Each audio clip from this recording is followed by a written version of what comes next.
Спасибо всем, кто жизнь отдал за Русь родную, за свободу, кто страх забыл и воевал, служа любимому народу. Спасибо вам, ваш подвиг вечен. Пока жива моя страна, вы в наших душах, в нашем сердце. Героев не забудем никогда. День Победы – великий праздник для нашей страны. Уже прошло 75 лет, как закончилась Великая Отечественная война. Время неумолимо идет вперед. Как мало осталось тех, кто участвовал в боях, и тех, кто ковал победу в тылу. Все меньше с каждым годом становится участников войны. Им уже больше 90. Но мы, их потомки, осознаем, что Великая Отечественная война – это не только история нашей страны, но и история семьи.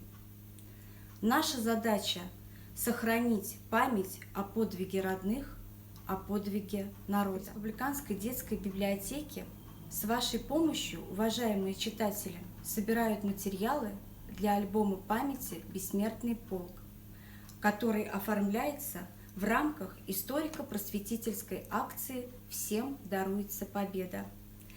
Искренне благодарим всех присоединившихся к акции. Летопись продолжается. Сегодня презентация первых присланных документов.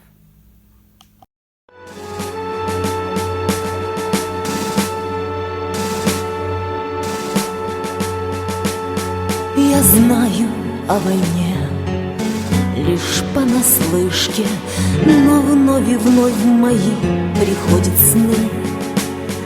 Безусый паренек, совсем мальчишка, который не вернулся с той войны.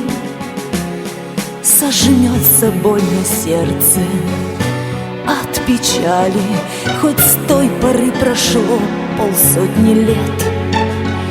Но снится мне тревожными ночами мой молодой, мой вечно юный дед. Над миром вновь ликует светлый май, в который раз мы празднуем победу.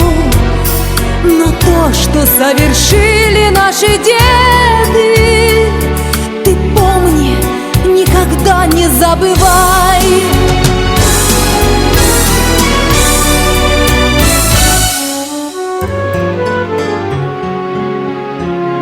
Мы знаем о войне лишь понаслышке, но матерям сегодня не до сна.